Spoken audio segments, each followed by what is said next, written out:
أعوذ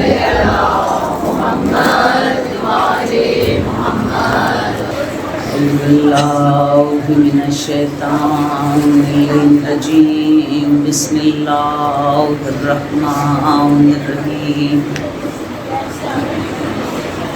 الحمد لله الذي خلق الليل والنهار بقوته وميز بينهما بقدرته وجعل لكل واحد منهما وقتا محدودا وأمدا ممدودا الصلاة والسلام على سيد المرسلين خاتم النبيين سيدنا الممجد بشيرنا المؤيد المصطفى الأمجد محمود الأحمد أبي القاسم محمد اللهم صل على محمد وآل محمد والصاحب الدعوة النبوية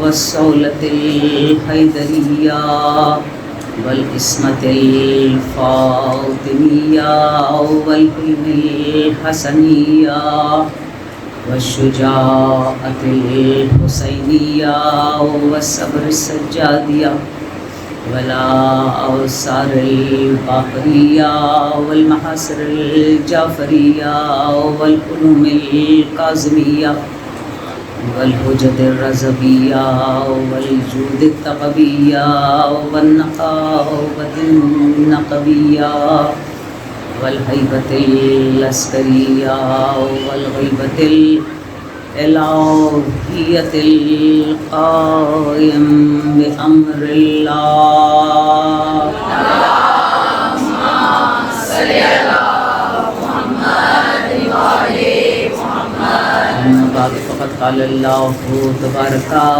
وتعالى في كتابه المحكم وخطابه المتقن وقوله أحسن بسم الله الرحمن الرحيم والفجر وليال عشر والشفع والوتر والليل إذا يسر هل في ذلك قسم للذي هجر ألم تر كيف فعل ربك بعاد إرم ذات العماد التي لم يخلق مثلها في البلاد وثمود الذين جابوا الصخر بالواد وفرعون ذي الأوتاد فأكثرهم فيه الفساد فصب عليهم ربك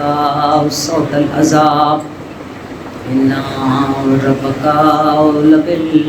لبالمرصاد صلوات اللهم صل على محمد وآل محمد. عزیزان گرامی،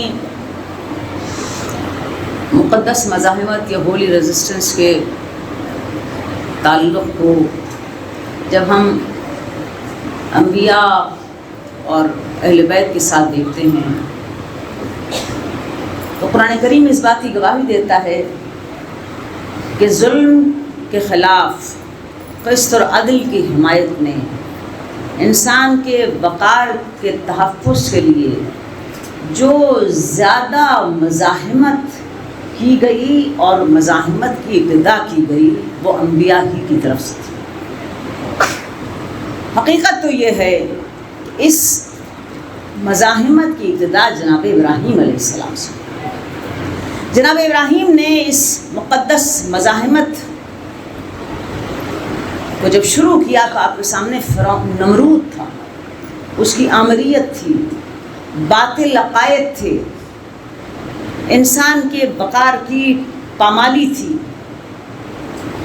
قرآن مجید نے جناب ابراہیم کے لیے کہا وَلَقَدْ آتَيْنَا إِبْرَاهِيمَ رُشْدَهُ مِنْ قَبْلُ، ہم نے ابراہیم کو پہلے ہی ہدایت کر دی تھی. یعنی ابراہیم کی جو مزاحمت ہے قسط اور عدل کے قیام کے لیے اس کی مخالف فورسز کے خلاف، وہ جناب ابراہیم کو اس کی ہدایت پروردگار عالم کی طرف سے کی۔ پھر تاریخ قرآن ایک اہم واقعہ بیان کرتی ہے، جب جناب ابراہیم نے اپنی قوم کے بت خانے میں بتوں کو توڑ دیا۔ سورہ ابراہیم میں ارشاد ہوا وَجَعَلْنَهُمْ جُزَزًا إِلَّا كَبِيرًا لَهُمْ لَعَلَّهُمْ عَلَيْهِ يَرْجِعُونَ۔ انہوں نے کلاڑا اٹھایا اور بتوں کو پاش پاش کر دیا۔ إِلَّا كَبِيرًا لَهُمْ، صرف بڑے والے بت کو انہوں نے چھوڑ دیا۔ لَعَلَّهُمْ عَلَيْهِ يَرْجِعُونَ، تاکہ جب کوئی سوال کرے اور رجوع کرے تو اسی کی ہی طرف کرے۔ اب یہاں دیکھیے کہ جناب ابراہیم کی اس ریزسٹنس، اس مزاحمت کو قرآن مجید نے کس طرح بیان کیا کہ کلہاڑا لے کر جناب ابراہیم معبد میں پہنچے اور انہوں نے بتوں کو پاش پاش کر دیا، جزازن الا کبیرہ، ٹکڑے ٹکڑے کر دیا، پاش پاش کر دیا۔ یہ پاش پاش کرنا قرآن مجید نے اسے ایک سمبولک کیفیت میں بیان کیا، یعنی ظلم کے مونومنٹس کو، قسط اور عدل کے دشمنوں کو یہ نبوت کی میراث اور ٹریڈیشن ہے کہ وہ انہیں پاش پاش کر دیا کرتی ہے۔ دوسری اہم بات کہ جناب ابراہیم نے چھوٹے تمام بتوں کو توڑ دیا، الا کبیرہ، صرف بڑے کو چھوڑ دیا۔ یہ بھی بہت سمبولک ہے کہ چھوٹے چھوٹے جتنے بت ہیں نا، یہ چھوٹی چھوٹی ریزسٹنس کی قوتیں جو کھڑی ہو جاتی ہیں قسط عدل کے مقابلے میں، ان کی کوئی حیثیت نہیں اور یہ بہت آرام سے راستے سے ہٹائی جا سکتی ہیں، لیکن اصل میں ان کا سرغنہ جو ہے وہ بڑا والا ہے، وہ جو اس نظام کو چلا رہا ہے، جو اس سسٹم کو گورن کر رہا ہے، اور جس کی پروٹیکٹریج میں یہ سارے چھوٹے چھوٹے جو شیاطین ہیں وہ آپریٹ کرتے ہیں۔ اب یہاں پر بڑے کے گلے میں کڑہاڑا لٹکا کر ابراہیم کا اس معبود کو چھوڑ دینا، در حقیقت یہ بھی بہت بڑی سمبولزم ہے کہ اگر وہ طاقتور ہوتا تو چھوٹوں کو بچا لیتا۔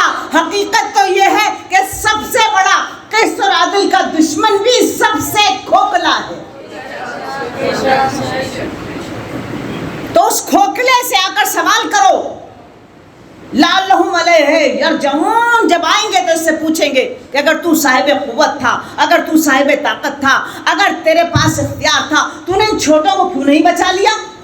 تو پتہ ہی چلا کہ یہ جو زور اور زبر کے ذریعے سے جو قسط اور عدل کی مخالف قوتیں کھڑی ہوتی ہیں، قرآن کریم انہیں اتنا ہی کھوکھلا ثابت کرتا ہے جتنا کھوکھلا وہ بڑا بت تھا جس کے گلے میں ابراہیم نے وہ کلاڑا لٹکا دیا۔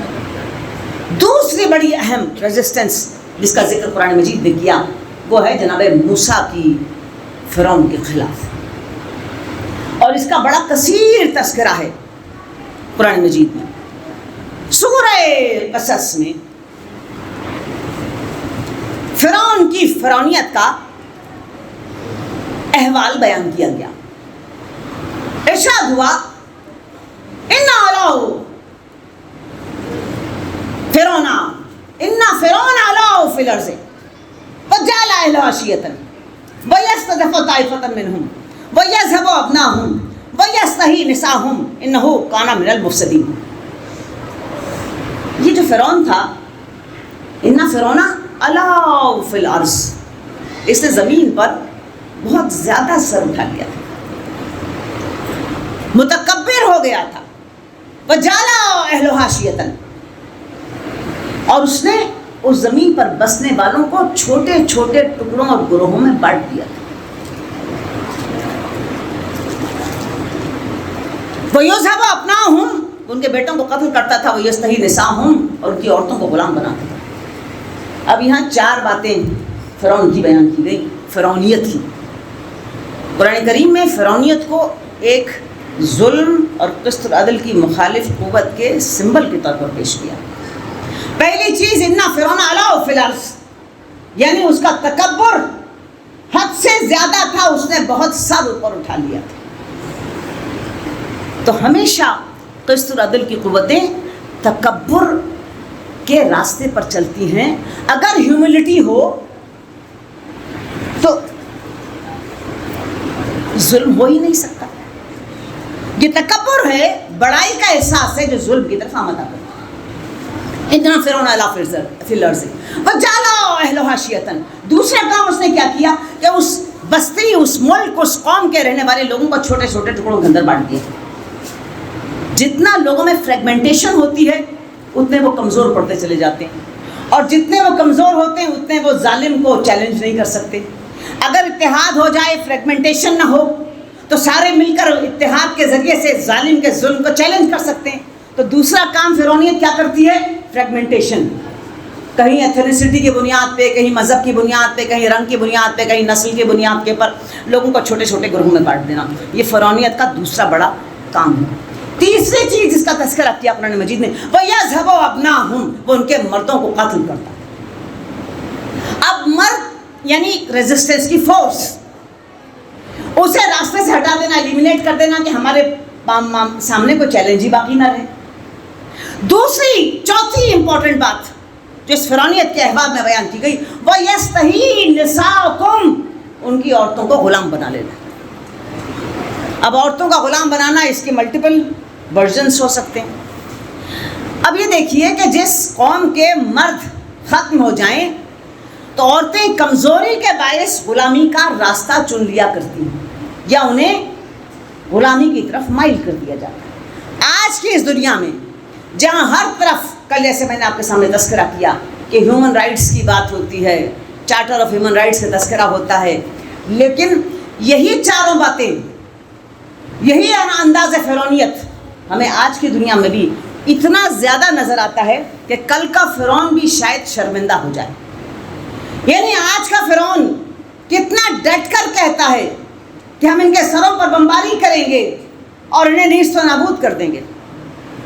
آج کا فرعون کہتا ہے کہ ہم نے اس لیے بمباری کی کہ ہمارا ایکسکرشن کا دل چاہ رہا تھا اور پکنک بنانے کا دل چاہ رہا تھا، لہٰذا ہم نے ایران پر بمباری کر دی، ہم نے لبنان پر بمباری کر دی۔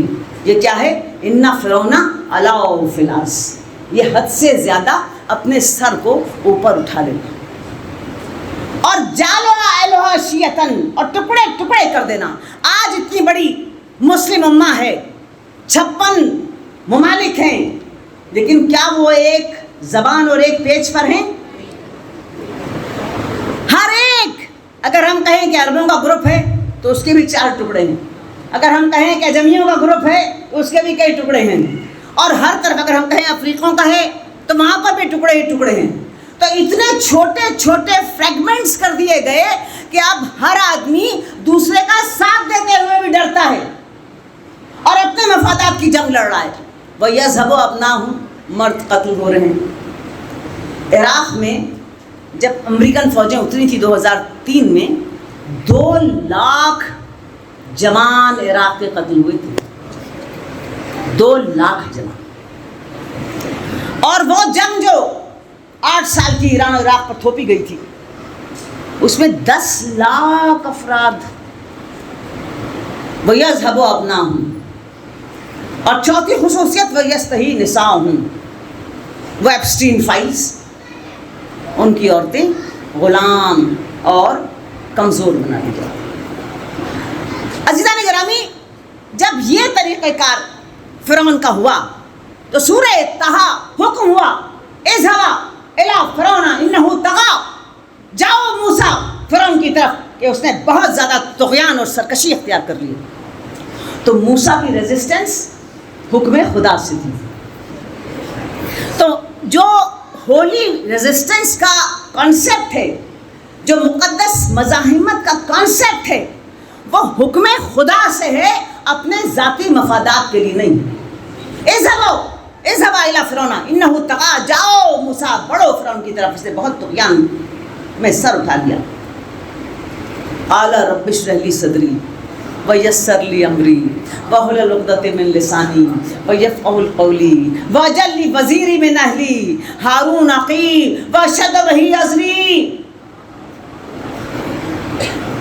پروردگار میں جا تو رہا ہوں فرعون کی طرف، لیکن تو میری کمزوریوں سے واقف ہے۔ رب اشرح لی صدری، میرے سینے کو چوڑا کر دے، کشادہ کر دے، ویسر لی امری، میرے امر کو میرے لیے آسان کر دے، واجعل لی وزیری من اہلی ویفقهوا قولی، میرے زبان کی گرہ کو کھول دے، واجعل لی وزیری من اہلی، اور میرے اہل میں سے میرا ایک وزیر، میرا مددگار، میرا بوجھ بانٹنے والا قرار دے۔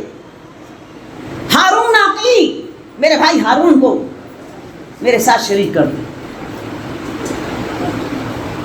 واجعل لی وزیری من اہلی ہارون اخی واشدد به ازری، اور اس کے ذریعے سے میری پیٹھ کو مضبوط کر دے۔ کی نسبحک کثیرا ونذکرک کثیرا، تاکہ ہم دونوں مل کر کثرت سے تیرا ذکر بھی قائم کریں اور کثرت سے تیرا نام بھی لیا جائے۔ اب جناب موسیٰ جا رہے ہیں فرعون کی طرف، اور اکیلے جاتے ہوئے موسیٰ کو انکمفرٹیبل ہے موسیٰ، اور کہا کہ وہ یفقهوا قولی، میری زبان لکنت کرتی ہے، کیسے میں وہ دعا بیان کر سکوں گا۔ واجعل لی وزیری من اہلی، کسی کو اس بوجھ کا بانٹنے والا بنا، یعنی جو ریزسٹنس ہے قسط اور عدل کی قوتوں کے خلاف، یہ بہت بڑی ذمہ داری ہے اور بہت بڑا بوجھ ہے، اور یہ تنہا فرد کا کام نہیں ہے۔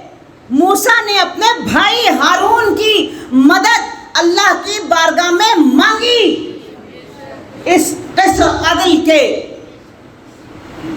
مقابلے پر آنے والے فرعون کے لیے۔ موسیٰ کو مدد مل گئی۔ قال قد اعطیت سؤلک لک موسیٰ، اے موسیٰ ہم نے تمہارے سوال کو قبول کر لیا، لے جاؤ اپنے بھائی ہارون کو اپنے ساتھ، تاکہ یہ عظیم بوجھ ہارون تمہارے ساتھ شیئر کرے۔ ایک یہ ماجرا ہے قرآن مجید میں، جب فرعون کے مقابلے پر موسیٰ کو بھیجا جا رہا ہے اور موسیٰ اللہ سے اپنے بھائی ہارون کو مددگار کے طور پر طلب کر رہے ہیں۔ ایک دوسرا ماجرا ہے قرآن کریم میں بالکل اس کے پیرلل، لیکن دونوں میں فرق ہے۔ یہاں پر موسیٰ سوال کر رہے ہیں اپنے اللہ سے، اور دوسرے کیفیت میں اللہ سوال کر رہا ہے اپنے نبی محمد مصطفیٰ سے۔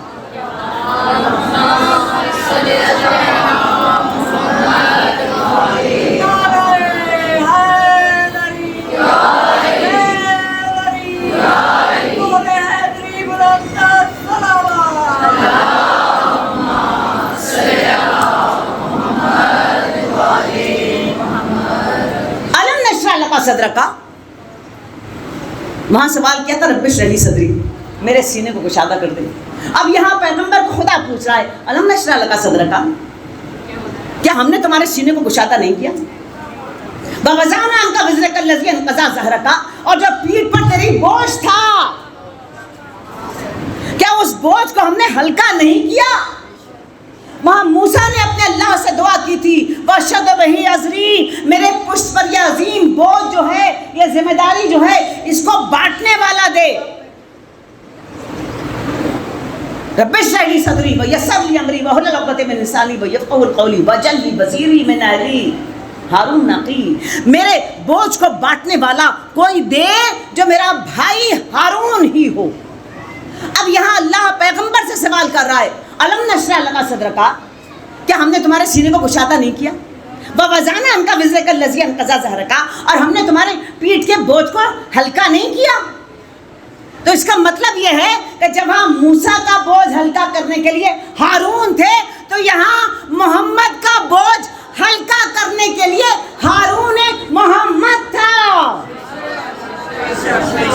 الم نشرح لک صدرک ووضعنا عنک وزرک الذی انقض ظہرک ورفعنا لک ذکرک، فَإِنَّ مَعَ الْعُسْرِ يُسْرًا وَإِنَّ مَعَ الْعُسْرِ يُسْرًا. پیغمبر ہر سختی کے بعد آسانی ہے، اور یقین رکھو ہر سختی کے بعد آسانی ہے. آپ پلٹ کر آئیے پیغمبر علیہ السلام کی اس حدیث کی طرف. جب آپ نے تبوک کے موقع کے اوپر جناب علی مرتضیٰ کو مدینے میں چھوڑا تو آپ نے وہ معرکۃ الآراء حدیث ارشاد فرمائی، جسے ٹریڈیشن آف انڈیئرمنٹ کہتے ہیں. پیغمبر نے ارشاد فرمایا، اے علی کیا تم اس بات پر راضی نہیں ہو؟ کیا تم اس بات پر خوش نہیں ہو کہ انت منی بے منزلتا ہارون من موسیٰ، تمہاری وہی مقام اور منزلت ہے میرے نزدیک جو ہارون کی موسیٰ کے نزدیک. تو کل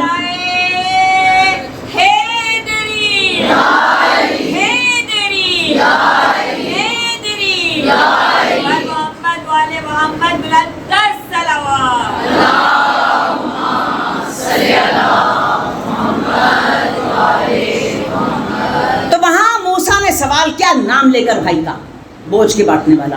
پیغمبر نے کہا کہ تمہارا وہی رشتہ اور وہی مقام ہے جو ہارون کا موسیٰ کے نزدیک تھا. یہاں اللہ نے پیغمبر سے سوال کیا، کیا ہم نے تمہارے بوجھ کو ہلکا نہیں کیا؟ یعنی وہی ٹریڈیشن جو موسیٰ کے ساتھ اختیار کیا تھا، وہی ٹریڈیشن ہم نے تمہارے ساتھ اختیار کیا، تو ہم نے وہی کچھ کیا. اور پھر دیکھیے یہ مزاحمت، یہ ہولی ریزسٹنس، اس کے ڈائمنشن کو قرآن مجید نے بیان کیا. یہ ایسے ہی سیاسی چورن کا نام نہیں ہے، قسط اور عدل کے لیے اٹھ کر کھڑے ہونا اور ظالم کے مقابلے میں ڈٹ جانا.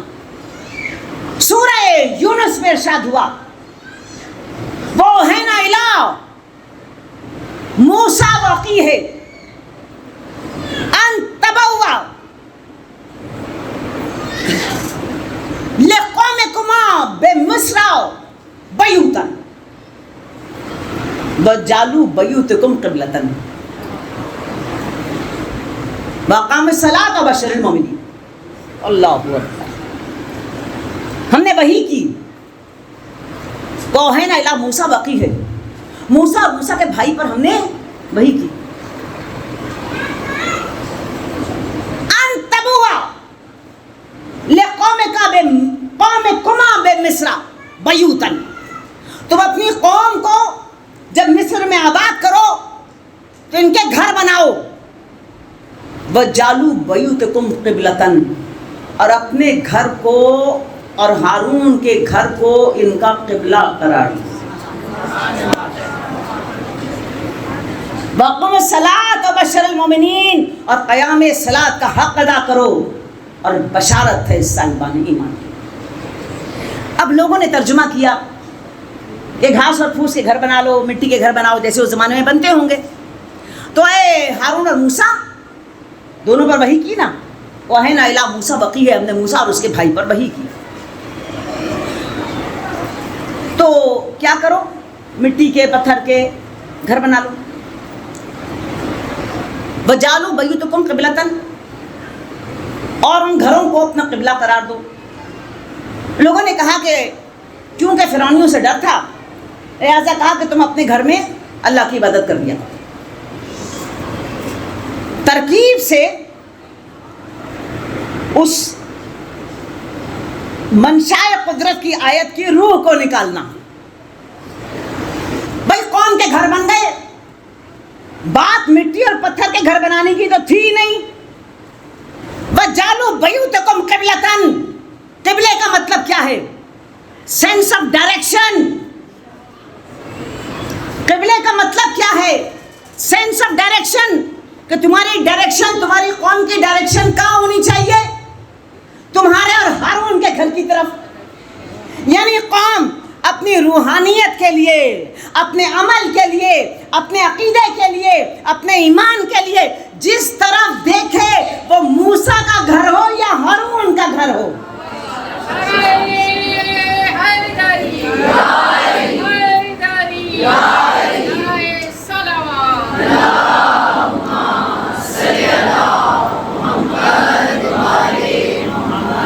یا علی انت منی بے منزلتا ہارون من موسیٰ، اے علی تمہارا وہی مقام ہے جو ہارون کا موسیٰ کے نزدیک تھا. تو جب مصر میں آباد کیا اپنی قوم کو، تو اس قوم کا جو قبلہ قرار دیا، ڈائریکشن قرار دی، وہ ہارون اور موسیٰ کا مقام تھا. تو اب جو اسلام لایا اس کی قوم کا قبلہ، اس کا ڈائریکشن پیغمبر کی حدیث کی موجودگی میں محمد علی کے گھر کے علاوہ کوئی ہو ہی نہیں سکتا۔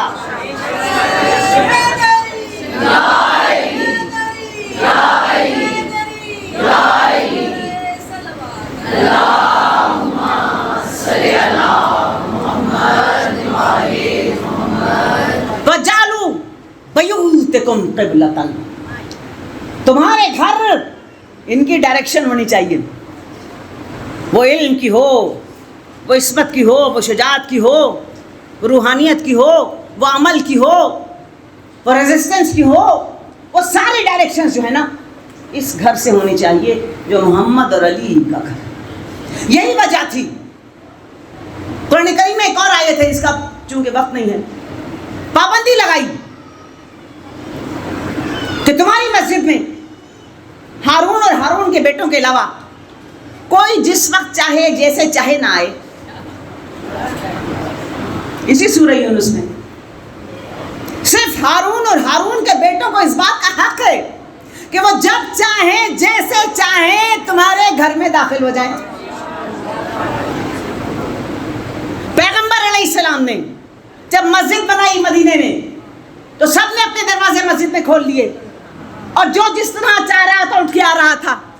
حکم آیا بند کرو یہ سارے دروازے سوائے ایک دروازے کے، پیغمبر نے سب کے دروازے بند کر دیے، فقط ایک دروازہ کھلا رکھا، یا اولی انت منی بمنزلۃ ہارون من موسیٰ، جیسے ہارون اور ہارون کے بیٹوں کو اس بات کی اجازت تھی کہ جس طرح چاہیں محمد کی مسجد میں داخل ہوں، اسی طرح علی اور علی کے بیٹوں کو اس بات کی اجازت ہے کہ وہ جس طرح چاہیں محمد کے گھر اور مسجد میں داخل ہوں۔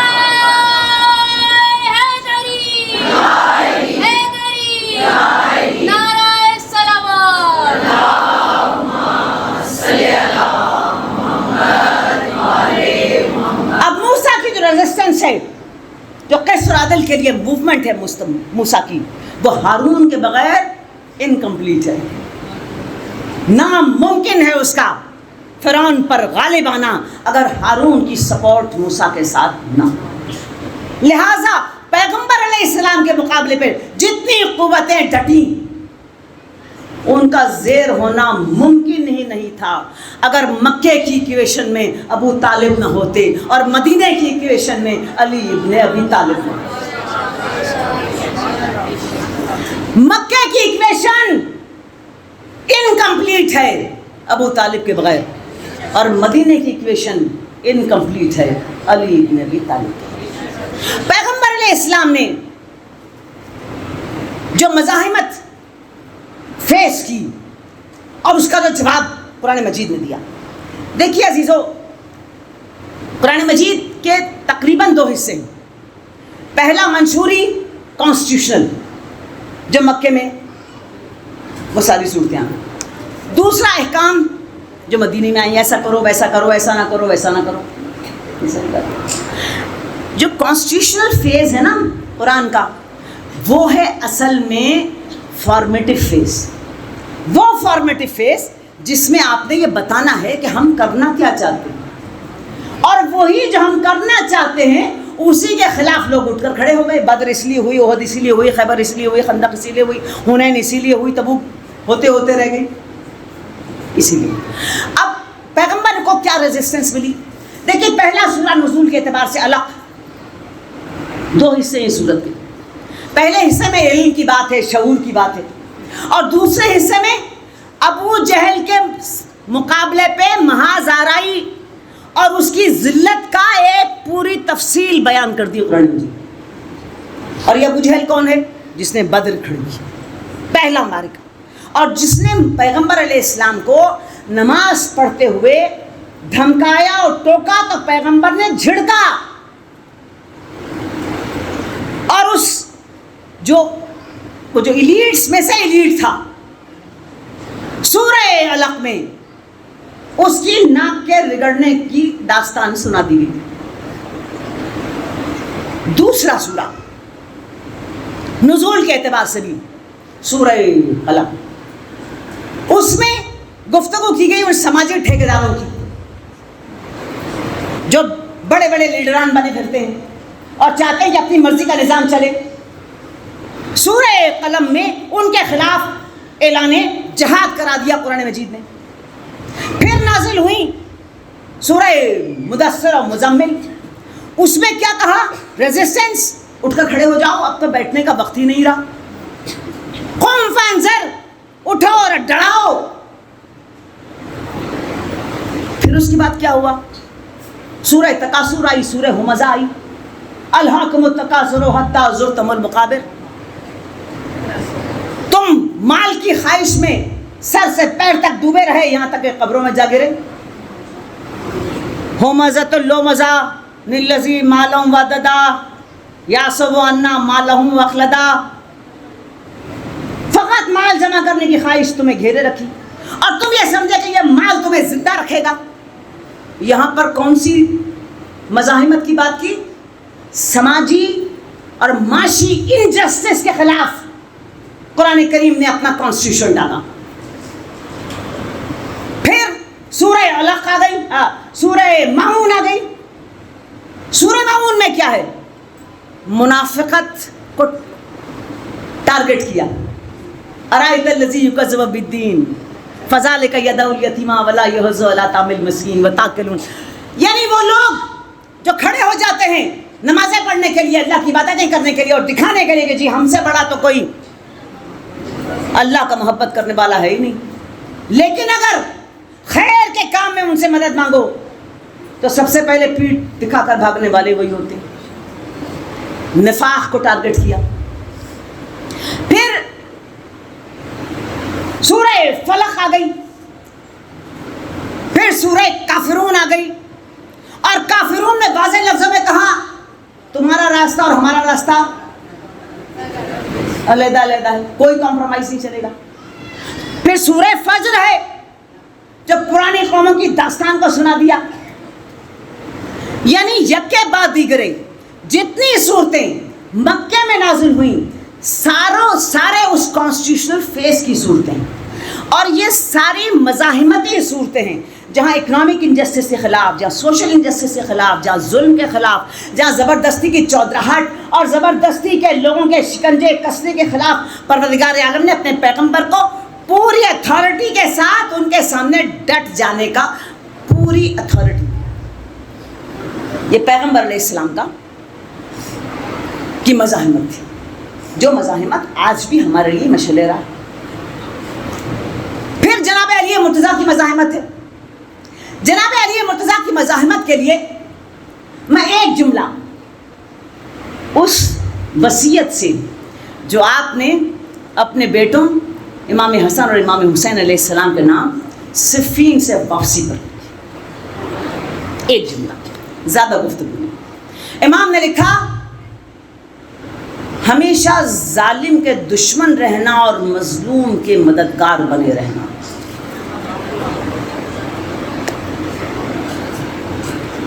اللہ اکبر، کیا ہیومن ڈگنیٹی کی فلسفی ہے. ظالم کے دشمن رہنا اور مظلوم کے مددگار بنے رہنا. یہ نہیں کہا علی نے کہ مسلمان مظلوم کے مددگار بننا، اپنے شیعہ مظلوم کے مددگار بننا. نہیں، مظلوم کے مددگار رہنا اور ظالم کے مقابلے پر ڈٹے رہنا. اور یہ فلسفی جناب علی مرتضیٰ نے کہاں انگیج کیا اپنے آپ کو؟ سورہ نساء.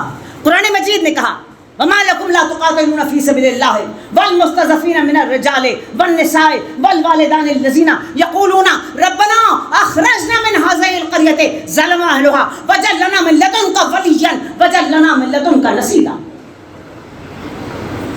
علی انگیج ہو رہے ہیں اپنی فلسفی کو لے کر قرآن کی فلسفی کے ساتھ.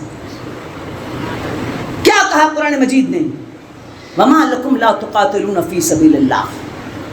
کیوں نہیں اٹھتے اور سبیل خدا کے لیے لڑائی لڑتے اور قتال کرتے؟ وَمَا لَكُمْ لَا تُقَاتِلُونَ فِي سَبِيلِ اللَّهِ. کس لیے؟ وَالْمُسْتَضْعَفِينَ مِنَ الرِّجَالِ وَالنِّسَاءِ وَالْوَالِدَانِ. ان مردوں کے لیے، ان عورتوں کے لیے، ان بچوں کے لیے جو کمزور بنا دیے گئے اور ظلم کے شکنجے میں جکڑ لیے گئے، جو پکار رہے ہیں ربنا اخرجنا من هذه القرية پروردگار تو ہمیں اس ظلم کے شہر سے باہر نکال. ظلم و اہلہا، جس کے لوگ ہم پر ظلم کرتے ہیں. وجعل لنا من لدنک ولیا، اپنی طرف سے کسی کو ہمارا مددگار بنا دے. وجعل لنا من لدنک نصیرا، اور کسی کو ایسا بھیج جو ہمیں فتح مند کر دے. اب اس قرآن کی فلسفی میں کہیں کہا کہ مسلمانوں کے لیے اٹھ کر قتال کرنا،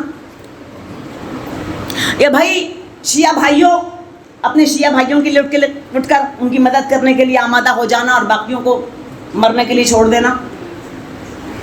وما لکم، ایبسولوٹ حکم ہے قرآن مجید کا، وما لکم لا تقاتلون فی سبیل اللہ، کیوں نہیں اٹھتے اور قتال کرتے اور لڑائی کرتے اللہ کی راہ میں. والمستضعفین من الرجال والنساء والوالدان، کمزور مردوں، کمزور عورتوں، کمزور بچوں کے لیے. یہ نہیں کہا مسلمان کمزور مرد، مسلمان کمزور عورت، مسلمان کمزور بچہ. یا اگر ہم تفسیر کرنے بیٹھے ہیں ترجمہ تو شیعہ کمزور مرد، شیعہ کمزور عورت، شیعہ کمزور بچہ. نہیں، یہ ہے ہیومن ڈگنیٹی، یہ ہے اسلام کا کانسٹیٹیوشن، یہ ہے پیغمبر کی سکھائی ہوئی تہذیب. اور اس تہذیب کے ساتھ انسان ہونا کافی ہے، اس کا مظلوم ہونا کافی ہے، اس کا کمزور ہونا کافی ہے، اور اس کے لیے اٹھ کر کھڑے ہونا ایک مورل آبلیگیشن ہے. یہ ہے ہولی ریزسٹنس، یہ ہے مقدس مزاحمت جو نبیوں نے کی اور جو محمد اور آل محمد.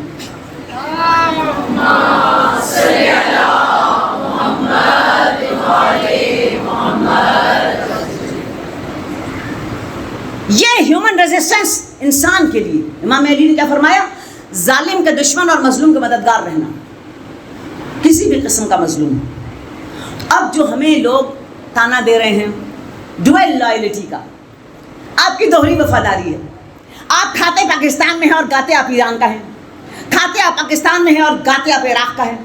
نہیں، ہم گاتے ہر مظلوم کا ہیں. وہ مظلوم شام میں ہو، وہ یمن میں ہو، وہ لبنان میں ہو، وہ ایران میں ہو، وہ عراق میں ہو، وہ سوڈان میں ہو، وہ صومالی لینڈ میں، کہ تم 2 ارب طاقتیں مل کر رہے ہو اور جو مظلوم چائلڈ سولجرز کو استعمال کر رہے ہو. ہم ان سب کے ساتھ ہیں. حتیٰ کہ جو ہندوستان میں مسلمانوں پر ظلم ہو رہا ہے ہم اس کے بھی مخالف ہیں. جو برما میں تم نے مسلمانوں کے ساتھ کرایا ہم اس کے بھی مخالف ہیں. ہم ہر ظلم کے مخالف ہیں. یہ ہماری دوہری لائلٹی، ڈوئل لائلٹی نہیں ہے. ہماری لائلٹی ہے قسط اور عدل کے ساتھ، ہماری لائلٹی ہے قرآن کے اصول کے ساتھ، ہماری لائلٹی ہے ابراہیم اور موسیٰ کے ساتھ، ہماری لائلٹی ہے محمد رسول اللہ اور علی ولی اللہ کے ساتھ.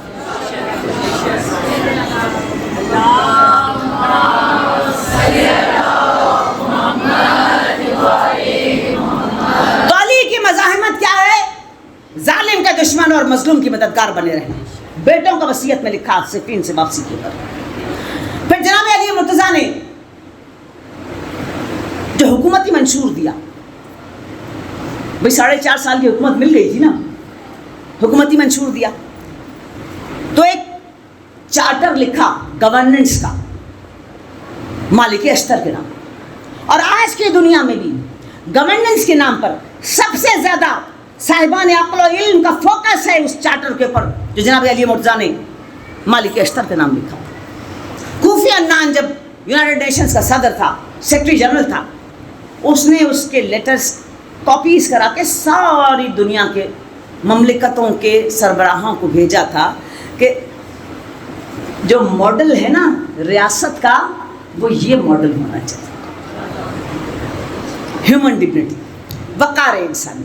میں اگر اس طویل خط امام علی کا، اس مجلس تو کوئی انٹلیکچوئل ڈیبیٹ تو ہے نہیں، یہ تو پاپولر لیکچر ہے، ہر ذہنی سطح کا آدمی یہاں پر ہوتا ہے. بہت سارے لوگوں کو کوئی دلچسپی نہیں ہوگی اس بات سے، لیکن ہر ذہنی سطح کے آدمی کی کنزمپشن کے لیے 5 پوائنٹ اس خط کے میں آپ کے سامنے بیان کروں جو امیر المومنین نے جس پر فوکس ہے. پہلی چیز قانون کی بالادستی، سپریمیسی آف لا.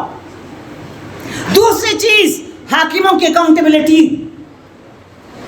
تیسری چیز سوشل اور اکنامک جسٹس، سماجی اور معاشی انصاف، پانچویں چیز سول رائٹس، شہریت کے حقوق، اور پانچویں چیز اخلاقی ریاست کا کانسیپٹ، یعنی ویلفیئر اسٹیٹ کا کانسیپٹ۔ یہ 5 پلرز ہیں جس پر علی ابن ابی طالب کا وہ خط کھڑا ہوا۔ اب عزیزان گرامی، علی اس عظیم خط کے ساتھ، جو خط نہیں ہے، جو گورننس کا ماڈل ہے، اس کے ذریعے سے جب دنیا کے سامنے آتے ہیں تو لوگوں کو ایسا حکمران، ایسا عادل، ایسا انسان دوست، ایسا ریاست کو الہی خطوط پر چلانے والا دور دور نظر نہیں آتا۔ اب یہاں پر سوال پیدا ہوتا ہے، یہ شیعہ مزاحمت ختم کیوں نہیں ہوتی؟ ہم مزاحمت پر بات کر رہے ہیں، ابراہیم کی مزاحمت، موسیٰ کی، محمد کی، پیغام علی مرتضیٰ کی مزاحمت، یہ شیعہ مزاحمت ختم کیوں نہیں ہوتی؟ جبکہ علی قتل ہو گئے، حسن و حسین قتل ہو گئے، اس کے بعد زید بن علی، پھر یحییٰ بن زید، پھر معرکہ فق، اور پھر اس کے بعد عباسیوں کے دور میں نفس زکیہ کی تحریک، اور پھر بہت ساری تحریکیں، بھائی کیوں ختم نہیں ہوتی؟ یہ تشیع کی مزاحمت ختم کیوں نہیں ہوتی؟ اس لیے کہ تشیع کی مزاحمت کا فوکس اقتدار و حکومت حاصل کرنا نہیں ہے، بلکہ تشیع کی مزاحمت کا فوکس حق کا دفاع ہے۔ حق رہنا چاہیے۔ اچھا، حق جب رہنا چاہیے تو حق کیا ہے؟ کل میں نے آپ کے سامنے عرض کیا گزشتہ کسی تقریر میں، حق کیا ہے؟ خدا حق ہے، پیغمبر حق ہے، سارے نبی حق ہیں، کتاب حق ہے، فرشتے حق ہیں، جنت حق ہے، نار حق ہے۔ تو جب تک یہ سب کچھ ہے تو ان کا دفاع کرنے والا کیسے غائب ہو سکتا ہے؟ بھئی آپ یہ پوچھ رہے ہیں نا، یہ شیعہ ریزسٹنس کیوں دم نہیں توڑتی اور ختم نہیں ہوتی؟ اس لیے کہ شیعہ ریزسٹنس حق کے لیے ہے، جو خدا حق ہے، جو نبی حق ہے، جو امام حق ہے، جو کتاب حق ہے، جو فرشتہ حق ہے۔ تو جب تک یہ سب کچھ حق ہے اور ہے تو ان کا دفاع کرنے والا کیسے منظر سے غائب ہو سکتا ہے؟ تو جب تک یہ ہے اس وقت تک شیعہ ریزسٹنس ہے۔ اور اس تشیع کی ریزسٹنس کی جو سب سے پرائمری اور کریڈیبل پرماننٹ یونیورسٹی ہے وہ کربلا، جہاں کے گریجویٹ کو یہ بتایا جاتا ہے کہ بہت سارے موقع ایسے آتے ہیں زندگی میں جب زندہ رہنے سے زیادہ حق کا دفاع کرنا اہم بن جاتا ہے۔ کربلا کی یونیورسٹی سے اس کا گریجویٹ یہ سیکھتا ہے کہ بہت موقع ایسے آتے ہیں زندگی میں جب جان سے بڑھ کر اصول کو بچانا اہم ہو جاتا ہے۔ اس لیے اس کے سامنے مثال ہے امام حسین علیہ السلام کی، جن کے پاس چھوٹا سا قافلہ ہے، لڑنے والے لوگ نہیں ہیں، لیکن امام حسین علیہ السلام نے اپنی اس ریزسٹنس کے ذریعے سے فیئر اور سرنڈر، ان دونوں مفاہیم کے مطلب کو ہی تبدیل کر کے رکھ دیا۔ خوف، حسین ابن علی نے خوف کے مطلب کو تبدیل کر دیا۔ سرنڈر، ارے کٹ چکا تھا نا سر، سرنڈر ہو گیا، لیکن قاتل نے خود نیزے پر بلند کر کے کہا یہی سرفراز ہے، یہی سرفراز ہے۔ فیئر اور سرنڈر کے مطلب کو کربلا نے بدل کر رکھ دیا۔ اس لیے تحریک کربلا سے اٹھنے والی تحریک تشیع، یہ اس کی مزاحمت کبھی ختم نہیں ہو سکتی۔ اچھا، اہم بات یہ ہے کہ آج کے جدید دور میں تشیع کی مزاحمت کے کم از کم 4 پلرز ہیں۔ پہلا، ہماری مذہبی رسومات۔ دوسرا، ہماری تاریخی یادداشت۔ تاریخی یادداشت کا مطلب کیا ہے؟ ہمارا ہسٹری کے ساتھ ریلیونس۔ ہمارے علاوہ 1500 سال کی تاریخ میں مسلمانوں میں اور باقیوں کی تو کوئی تاریخ ہی نہیں ہے۔ باقیوں کی تو کوئی تاریخ ہی نہیں ہے، نہ امریکہ کی تاریخ ہے، نہ برطانیہ کی تاریخ ہے، وہ 150 200 سال 300 سال، یہ 1500 سال کی تاریخ میں جو تاریخ کے ساتھ ہمارا ریلیونس ہے وہ کسی کا نہیں ہے۔ ہمارا تاریخ سے جو رشتہ جڑا ہوا ہے، کل کی بات ہے نا، کربلا کل کی لگتی ہے نا، کل کی کیسا جڑا ہوا ہے تاریخ سے آج کا شیعہ، ہماری تاریخی یادداشت۔ دوسری تیسری بات، ہمارا سیاسی تجربہ۔ بہت کم موقع ہیں تشیع کی تاریخ میں کہ جہاں پر کوئی غلطی ہوئی ہو، یہ بات یاد رکھیں۔ ہم چھوٹی موٹی غلطیاں تو کرتے رہتے ہیں بے وقوفی کی، لیکن قومی مفاد میں تشیع کی تاریخ میں کوئی بڑا بلنڈر نہیں ہوا۔ ہمارا سیاسی تجربہ، ہم نے خلافت کو بھی دیکھا، ہم نے امویوں کو بھی دیکھا، ہم نے عباسیوں کو بھی دیکھا، ہم نے عثمانیوں کو بھی دیکھا، ہم نے مغلوں کو بھی دیکھا، ساری سیاست اور ایک تاریخ کا ریلیونس۔ اور چوتھی اہم بات، ہماری سماجی تنظیم۔ کسی قوم کے پاس وہ سماجی تنظیم نہیں ہے، وہ سماجی تنظیم نہیں، کہاں سے چلی، سارے شاہ لاہور کا مجمع بیٹھا ہوا، کوئی لالچ نہیں دی، کہیں کسی نے زور دے کے نہیں بلایا، کوئی وارنٹ نہیں نکلے، کوئی اسلام آباد سے آیا، کوئی کہیں سے آیا، کوئی کہیں سے آیا۔ یہ سماجی تنظیم، اور کیسے؟ والنٹیئر، کوئی جبر نہیں ہے۔ یہ ہماری سماجی تنظیم ہمیں زندہ رکھتی ہے۔ اور پھر اس کے بعد جو ہماری مذہبی رسومات ہیں وہ اب انٹرنیشنلائزیشن کی طرف گئیں۔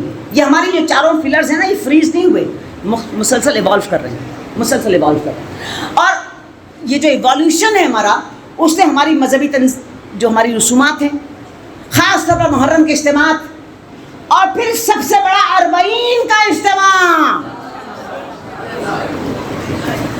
آج ہماری جو رسومات ہیں وہ انٹرنیشنلائزیشن کی طرف جا چکی ہیں۔ یہ اربعین کا اجتماع کیا ہے؟ یہ پوشیدہ کوئی خفیہ مذہبی رسم ہے؟ کسی زمانے میں تھی، پوشیدہ بھی تھی اور خفیہ بھی تھی۔ آج اربعین شعور کی، عقل کی اور انسان دوستی کی کا وہ پیمانہ ہے جس پر ہر طرف سے لوگ والنٹیئر بن کے چلے آتے ہیں۔ نہ کوئی جبر ہے، نہ تشدد ہے، نہ کوئی زبردستی بلا رہا ہے، نہ کوئی مفاد کوئی دے رہا ہے۔ ہزاروں قسم کی کانفرنسز ہوتی ہیں، ہزاروں قسم کے اجتماع ہوتے ہیں، اکنامک بھی ہوتی ہیں، پولیٹیکل بھی ہوتی ہیں، بہت ساری ہوتی ہیں۔ کہیں نہ کہیں کوئی نہ کوئی اینگل آف بینیفٹ ہوتا ہے۔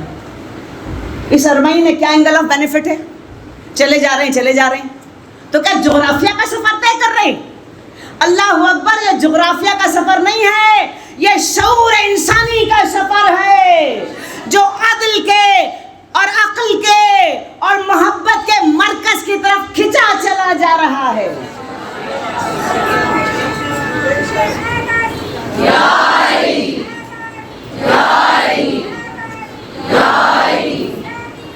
زندہ باد، زندہ باد، مرد آباد، مرد آباد، بے شمار، بے شمار، اللہم صلی علی محمد وآل محمد۔ یہ اربعین پر انسانوں کا چلتا ہوا سیلاب یہ دو باتیں کہہ رہا ہے۔ طاقت ہمیشہ سچ نہیں ہوتی اور مظلوم ہمیشہ تنہا نہیں رہتا۔ 61 ہجری کا مظلوم تنہا تھا اور آج اس مظلوم کی صرف نام پر،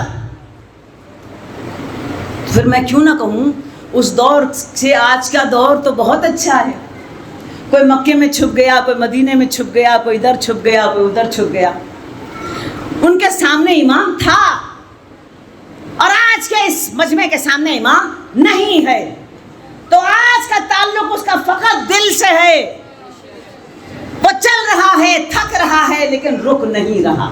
کوئی اکیلا ہے, کوئی خاندان کے ساتھ ہے, کوئی گروہ کے ساتھ ہے, کوئی کالا ہے, کوئی گورا ہے, کوئی عربی ہے, کوئی اجمی ہے, کوئی افریقی ہے.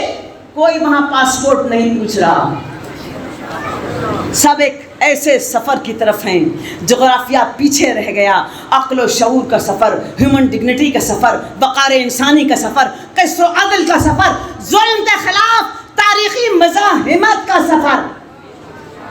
یہ 40 شیعہ سافٹ پاور کی مینیفیسٹیشن ہے کہ ہمیشہ مزاحمت ہتھیار سے نہیں ہوتی, بلکہ یہ ہمارا مزاحمت کا طریقہ ہے کہ ہم چلتے جائیں گے اس شعور کے مرکز کی طرف, یاد دہانی کرانے کے لیے.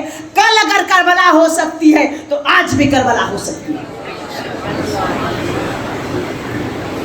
یہ 40 ایتھکس آف ریزسٹنس سیٹ کرتا ہے. پیدل چلتے ہیں, سواریوں میں نہیں, گھوڑوں پر نہیں, ہیلی کاپٹروں پر نہیں. ایتھکس آف ریزسٹنس, یعنی جب مزاحمت کرتے ہیں نا تو مزاحمت کا راستہ بڑا تلخ ہوتا ہے, تھکا دینے والا ہوتا ہے, پیروں میں آبلے پڑ جاتے ہیں, دھوپ سہنی پڑتی ہے, پیاس لگتی ہے. یہ کربلا کی طرف, قبر حسین کی طرف چلنے والا عوامی سیلاب 40 کی واک, یہ ریزسٹنس کی ایتھکس سکھاتا ہے کہ جب مزاحمت کا وقت آئے تو چلتے رہنا. تھک ضرور جاؤ گے, رکنے کا نام نہیں ہے. عزیزان گرامی, یہ ہے ہولی ریزسٹنس اور مزاحمت. حسین ابن علی نے کربلا کی اس تحریک کے ذریعے سے قائم کر دی. 1500 سال ہو گئے. کل کا واقعہ لگتا ہے کل ہوا تھا, اور ہر روز ہر سال ہمیں لگے گا یہ پچھلے ہی سال ہوا تھا. کتنا قریب ہے تاریخ میں حسین ہم سے, اور کتنی قریب ہے کربلا ہمارے دل سے. اور پھر ایسے میں کوئی ہم سے کہے کہ اگر آپ کو یہ جگہ اچھی نہیں لگتی تو آپ وہاں جا کر رہ لیں. ہم تو ہر اس جگہ جا کر رہنے کے لیے تیار ہیں جہاں ظالم پنجے گاڑنا چاہتا ہے, اور ہم مزاحمت کرنے کے لیے کھڑے ہونا اپنے لیے باعث فخر اور افتخار سمجھتے ہیں. تم کیا جانو ہماری تاریخ, تم کیا جانو ہمارا رشتہ. ابراہیم کی مزاحمت سے, موسیٰ کی مزاحمت سے, محمد کی مزاحمت سے, علی کی مزاحمت سے. ہمارے امام نے ایک ہی لفظ کہا تھا, ظالم کے دشمن اور مظلوم کے مددگار بننا. ہم کمیٹڈ ہیں اپنی قیادت کے ساتھ, امام مبین کے ساتھ فلی کمیٹڈ ہیں ہم. تو لہٰذا آپ کو ہمیں زیادہ پریشان کرنے کی ضرورت نہیں ہے. ہماری نہ لائلٹی ڈویل ہے, ہماری لائلٹی فقط قرآن کے ساتھ ہے, ہماری لائلٹی فقط محمد کے ساتھ ہے, ہماری لائلٹی فقط آل محمد کے ساتھ ہے, ہماری لائلٹی قسط و عدل کے ساتھ ہے. اللہ اکبر. یہ ریزسٹنس امام حسین علیہ السلام کی, سارا قافلہ قتل ہو چکا تھا. حسین ابن علی چھوٹے سے ٹیلے پر جا کر کھڑے ہو گئے, اور آپ نے نظر فضل اشقیاء پر ڈالی, اور پھر آپ نے ایک جملہ کہا, حل من ناصر ینصرنا, ہے کوئی جو میری مدد کرے. کس کو پکار رہے تھے حسین؟ کون تھا؟ لاشیں بکھری ہوئی تھی, کوئی تھا؟ یہ تاریخ کے ہر مزاحمتی سے سوال ہے حسین کا, حل من ناصر ینصرنا. میں نے مجلس کی زینت کے لیے جملہ نہیں پڑھا, یہ جملہ امام حسین علیہ السلام کا کوئی سیاسی چورن کے طور پر ذاکر استعمال نہیں کرتے. سوال ہے قیامت تک کے لیے, کون ہے جو میری مدد کرے؟ اور حسین کی مدد کیا ہے؟ قسط اور عدل, انسان دوستی, وقار انسانیت. اب حسین ابن علی نے کہا حل من ناصر ینصرنا, 2 مرتبہ, تیسری دفعہ دہرایا, خیمے سے رونے کی آواز آنے لگی. آپ ٹیلے سے اترے اور خیمے کی طرف دوڑے, اور آپ نے کہا ابھی میں زندہ ہوں, ابھی نہ رو. شاید یہ کہنا چاہتے ہوں گے کہ رونے کے تو بہت مقام ہوتے, ابھی نہ رو. جواب ملا, فرزند رسول علی اصغر پیاس سے جاں بلب ہے. بچے نے اپنے آپ کو جھولے سے گرا لیا. امام حسین علیہ السلام رباب کے خیمے میں آ گئے. بیویاں وہاں جمع ہیں. بچہ بالکل قریب المرگ ہوا جاتا ہے. امام حسین علیہ السلام نے بچے کو گود میں اٹھایا اور ارشاد فرمایا لاؤ ہم اسے تھوڑا سا پانی پلا کر دیں. حسین کا آخری کاری وار، ظلم پر ایسا کاری وار. امام حسین علیہ السلام بچے کو لے کر خیمے سے باہر نکل آئے. اتنی دھوپ تھی، بچہ بے چین ہو گیا. آپ نے ابا کا دامن بچے کے سر پر ڈال دیا، بچہ دھوپ سے بچ جائے. اس کے بعد آپ مقابلے لشکر آدھا ہوئے اور یہ سوال کیا کہ دیکھو تمہاری نظر میں تمہارا مخالف، تمہارا مجرم، میرا قتل تمہارے نزدیک جائز ہوگا، لیکن بچے تو کسی بھی قوم میں قابل رحم ہوتے ہیں، ان کی تو کسی سے دشمنی نہیں ہوتی، وہ تو کسی پر حملہ آور نہیں ہو سکتے. میرا یہ بچہ پیاس سے جاں بلب ہے، اگر تم میں سے کوئی صاحب دل اسے پانی پلا دے. یہ سوال کر کے حسین ابن علی خاموش ہو گئے. اس مجمع میں وہ حر کا 2000 کا وہ لشکر بھی موجود تھا، جس کو رضو حسم کی پہاڑیوں پر حسین ابن علی اپنی مشقوں سے سیراب کر چکے تھے. کہیں سے کوئی جواب نہیں آیا. سوال امام حسین، کوئی جواب نہیں. پھر آپ نے ارشاد فرمایا تم شاید یہ سمجھتے ہو کہ بچے کے بدلے میں اگر پانی آ جائے تو میں خود پانی پی لوں گا. تو میں ایسا کرتا ہوں، اس بچے کو خاک پر لٹا دیتا ہوں، تم میں سے کوئی صاحب دل آ کر خود اس کے منہ میں تھوڑا سا پانی ڈال دے. یہ کہہ کر امام حسین علیہ السلام نے جناب علی اصغر کو کربلا کی جلتی ہوئی زمین پر لٹا دیا اور خود 2 قدم پیچھے ہٹ کر کھڑے ہو گئے. ہائے عزیزو، وہ جلتے ہوئے پتھر، وہ دہکتی ہوئی زمین. بچہ مچلنے لگا لیکن کوئی آگے نہیں بڑھا کہ علی اصغر کو پانی پلا دیتا. باپ سے دہکتی ہوئی زمین پر بچے کا رونا اور تڑپنا نہ دیکھا گیا. آگے بڑھے امام حسین علیہ السلام اور بچے کو دوبارہ گود میں اٹھا لیا. پھر اس کے بعد آپ نے اپنے فرزند کو خطاب کیا، اے علی اصغر، حجت خدا کے بیٹے ہو، حجت کو تمام. بس اتنا کہا اور بچے کا چہرہ فوج شیعہ کی طرف پھیر دیا. علی اصغر نے سوکھی زبان ہونٹوں پر پھیری. ہائے، لشکریوں نے یہ دیکھ کر رونا شروع کر دیا. ابن عمر سعد نے جب لشکر کا بدلتا ہوا رنگ دیکھا تو آواز دی، حرملا اختہ کلام الحسین.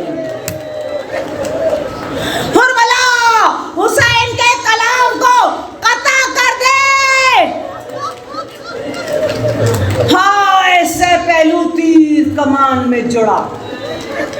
ارے وہ تیر جو اونٹ کو گرانے کے کام آتا ہے. 6 مہینے کا بچہ، 6 مہینے کا بچہ. حرملا نے تیر پھینکا، گلوئے علی اصغر چھدا، بازوئے حسین زخمی ہوا. بچہ باپ کے بازوؤں میں منقلب ہو گیا. ہائے حسین، علی اصغر کو لے کر چلے، خیام کی طرف چلے، اب رباب کے خیمے کی طرف بڑھ رہے ہیں. انا للہ و انا الیہ راجعون، انا للہ و انا الیہ راجعون. کئی بار آگے بڑھے، کئی بار پیچھے ہٹے، آخر دیکھا ماں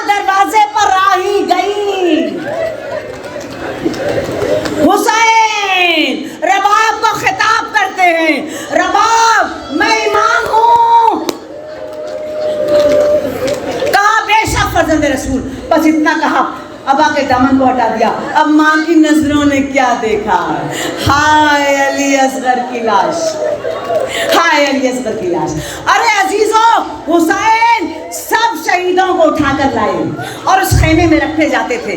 کسی شہید کو دفن نہیں کیا، بس رباب کا بازو تھاما، بیویوں کو ساتھ لیا، پشت خیمہ پر آئے، ذوالفقار نے آنکھ سے نکالی، ایک ننھی سی قبر کھودی، علی اصغر کو دفن کر دیا. ارے جب عاشور کی شام ہو گئی، شہیدوں کے سر کاٹے جانے لگے، عمر سعد کو یاد آیا ایک چھوٹا سر بھی تھا